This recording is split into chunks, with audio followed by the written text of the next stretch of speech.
Hi everyone! As I was looking into articles or journals about recent advances in pharmaceutics, I have come to find this drug, which belongs to the antiarrhythmic class as well as a local anesthetic, which is recently linked to irritable bowel syndrome associated with constipation or the IBS-C.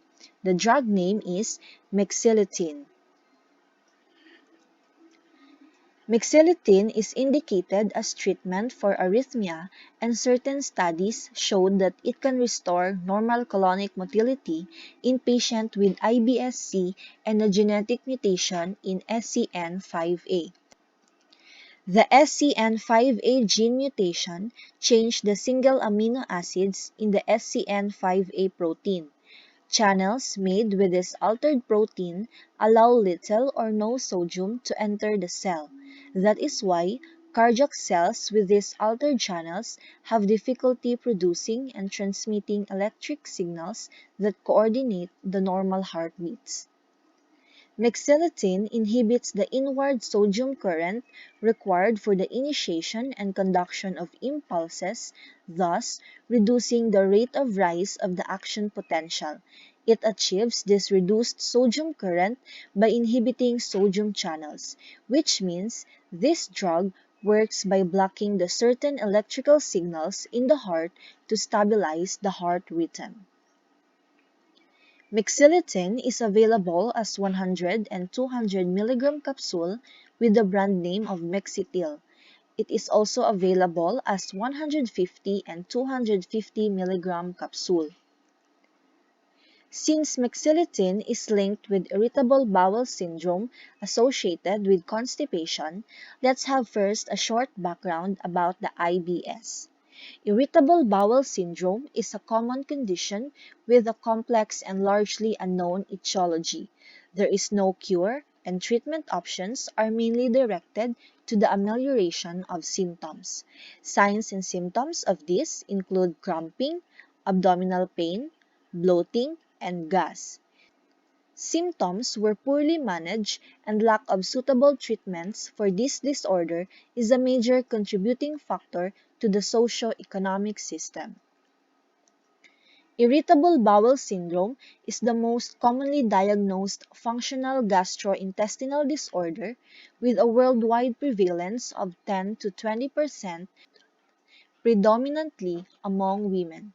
Its clinical appearance varies but is usually characterized by recurrent abdominal pain or discomfort accompanied by changes in bowel habits and diarrhea or the IBS-D, constipation or the IBS-C, or mixed or the IBS-M.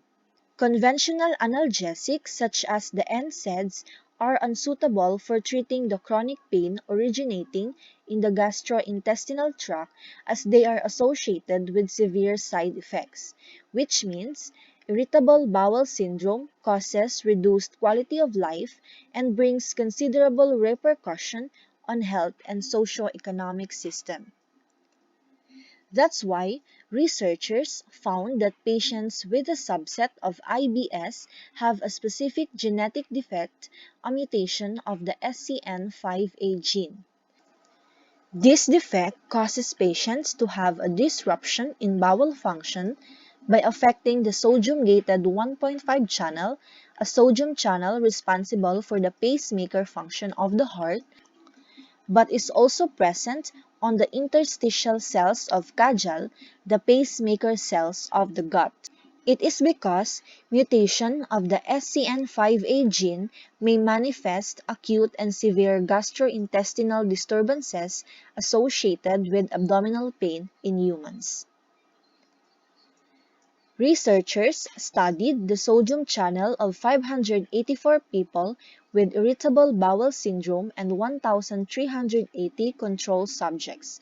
The analysis demonstrated that a defect in the SCN5A gene was found in 2.2% of irritable bowel syndrome patients.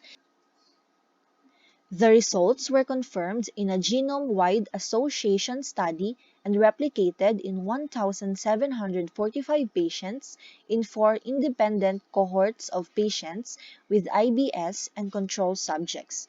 Similar study was also done through the intrarectal administration of lidocaine in irritable bowel syndrome patients, reduces rectal sensitivity and abdominal pain, suggesting that sodium-gated channels and activation of peripheral afferent ending the colon play key roles in the pathogenesis of chronic visceral pain in irritable bowel syndrome patients.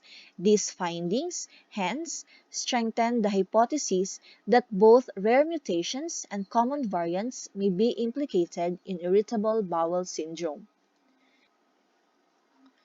Researchers were able to restore function to a patient with constipation predominant IBS with a defective SCN5A gene and resulting abnormally functioning sodium channel.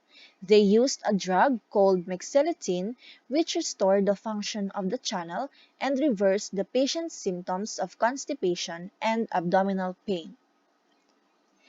So the advantage of this Mexiletine is that it is used as an antiarrhythmic drug and can also be used for patients with constipation predominant IBS.